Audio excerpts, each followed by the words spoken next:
Hello साथीहरू, आज म चाहिँ केरम भयो अनि त्यसपछि यसो स्ट्रबेरी चाहिँ लगाऊँ भनेर अनि आज लागेको पुरै झार भएर पुरिरहेको थियो कि त्यो स्ट्रबेरी। अनि अगाडि अब मल लिन जाँदैछु अगाडि मल चाहिँ एकदमै राम्रो छ, त्यहाँनिर थुप्रै छ कि त्यो भुसको अलिअलि कुहिएको जस्तो मल।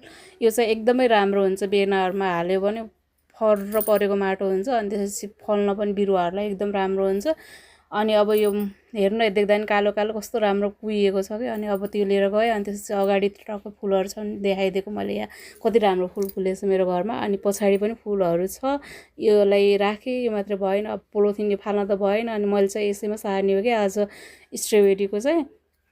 अनि त्यसो मजाले पखालेँ। अब अर्को माटो पनि मिसाउनु पर्छ, अर्को माटो लिनु चाहिँ यता बारीतिर छ। अब बारीतिर पनि जाँदैछु, पछाडि पनि फुल फुलेको छ। हेर्नु कति राम्रो राम्रो फुलहरू लगाएको छु मैले।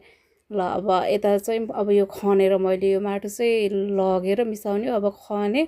अनि खनेर अब अलिअलि गर्दा गर्दै यहाँ बाल्टीमा हालिरहेको छु। हालेर अब धेरै बनाउनु छ नि त्यसलाई, अलिकतिले पनि पुग्दैन।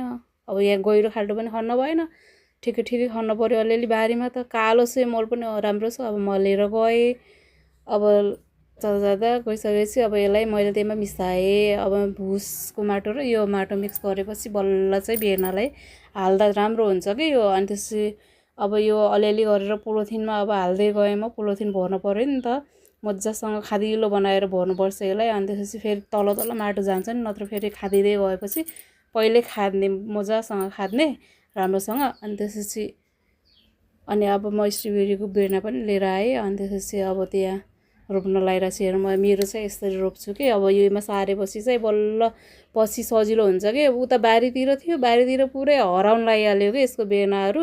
अब यो बेर्ना जोगाउनलाई मैले यसमा सारेँ। अब पछि चाहिँ गमलामा सार्नु पर्ला यसलाई, अनि ठुलो ठुलो बल्ल फल्छ। अनि त्यसपछि नत्र अहिले त बर्खाको बेला सबै ती झारले खाइदिएर अब मर्न लागिसक्यो त्यो। अब कति मिहिनेत गरेर लगाउनुपर्छ। अब यसलाई मैले पानी पनि हालेँ मजासँग, अब यो सर्छ। अब यो सरेपछि देखाउँछु साथीहरू। अहिलेलाई चाहिँ यति नै, बाई बाई।